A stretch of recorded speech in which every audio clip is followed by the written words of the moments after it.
ফলতার নির্বাচন থেকে তৃণমূল কংগ্রেস প্রার্থী জাহাঙ্গীর খান নিজেকে প্রত্যাহার করে নিলেন। এটা নিয়ে প্রচুর চর্চা হচ্ছে, কিন্তু প্রশ্ন থেকে যাচ্ছে জনমানুষে, স্বইচ্ছায় তিনি নিজেকে গুটিয়ে নিলেন, না বিজেপির সাথে সমঝোতার তিনি বার্তা দিলেন, না তার দলের অভ্যন্তরীণ ডিসিশন তিনি মানলেন। এই বিষয়ে উত্তর সময় কিন্তু কথা বলবে, উত্তর দেবে।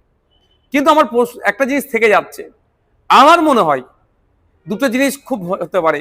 একটা হচ্ছে বিজেপিকে সমঝোতার বার্তা, যে বিজেপির নেতৃত্ব, যে বর্তমান মুখ্যমন্ত্রী শুভেন্দু অধিকারী মহাশয় জাহাঙ্গীর খান সাহেব সম্পর্কে যে কথা বলেছেন, তিনি সেই বার্তা দেওয়া যে আমি তোমাদেরই লোক, তোমাদেরকে সুযোগ করে দিলাম।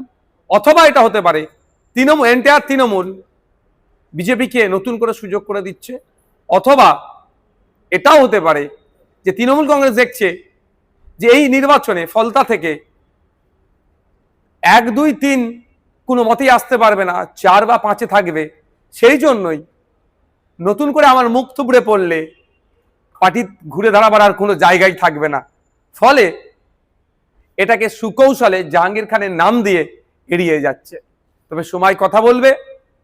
তবে তৃণমূল কংগ্রেস যে দুর্নীতি অন্যায় করেছে, সেই অন্যায় দুর্নীতির আর মাপ ক্ষমা বাংলার মানুষ করবে না। নতুন করে আর তৃণমূল কংগ্রেসকে বাংলার মানুষ চাইবে না।